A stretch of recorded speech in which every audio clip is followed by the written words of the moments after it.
அவருடைய வல்லமையை குறித்து வேதம் சொல்லுகிறது. அவருடைய நாமத்தில் உள்ள வல்லமை மகா பெரியது என்று வேதம் சொல்லுகிறது. வல்லமை பெரியவர்.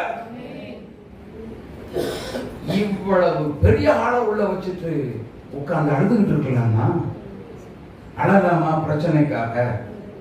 தேவன் பெரியவர். சொல்லுங்க, இந்த பிரச்சனையை காட்டிலும் அங்க எரிஞ்சுக்கிட்டு இருக்கிற அக்கினியை காட்டிலும் எனக்குள்ள இருக்க இயேசு பெரியவர். எனக்குள்ள இருக்க இயேசு பெரியவர். சொல்லுங்களேன், இருதயத்துல கை வச்சு சொல்லுங்க, தூங்காதீங்க. எனக்குள்ள இருக்க தேவன் பெரியவர். எல்லா இழப்புகளை காட்டிலும் எனக்குள்ள இருக்க இயேசு பெரியவர். யோபுக்கு இரட்டத்தனியாய் கொடுத்த கர்த்தர் என்னையும் இரட்டத்தனியாய் கொடுத்து ஆசீர்வதிக்க வல்லமை நிறைந்த தேவன். ஹalleluya, ஹalleluya. யார் இதெல்லாம் நினைச்சீங்கன்னா கொசுவுக்கு பயந்து கோட்டையை விட்டுட்டு ஓடின கதையா இருக்கப்படாது அழுகிறது. ஆமென். இந்த 3 வாலிபர்களுக்குள்ள அப்படிப்பட்ட ஒரு விசுவாசமும் வைராக்கியமும் இருந்தது. அந்த விசுவாசம் வைராக்கியம் இயேசுவின் பேரில் நமக்கு வேணுங்க.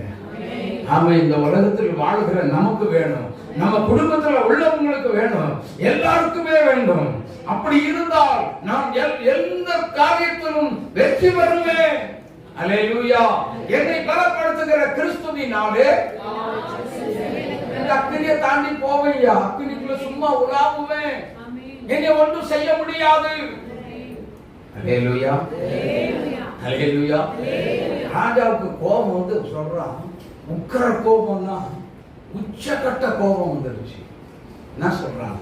19. அப்பொழுது நேபுகாத்நேச்சாருக்கு கடுங்கோபம் உண்டு.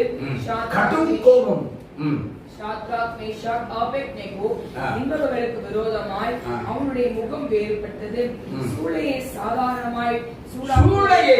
சாதாரணமாக சூடாக்குவதை பார்க்கிலும் 7 மடங்கு அதிகமாய் சூடாக்கும்படி உத்தரவு. இங்க பாருங்க, 7 மடங்கு 7 மடங்கு 7 மடங்கு அதிகமாய்.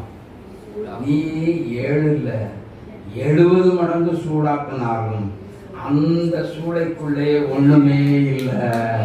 வாலிபர்களுடைய எண்ணம் எப்படி தெரியுமா? அதுக்குள்ள ஒண்ணுமே இல்லை. இப்ப சொல்லுங்க ஏமா, இப்ப சொல்லுங்க, உங்க பிரச்சனைக்குள்ள ஒண்ணுமே இல்ல. எனக்கு எதிராக வந்து நிக்குது, ஆனா உனக்குள்ள ஒண்ணும் இல்ல.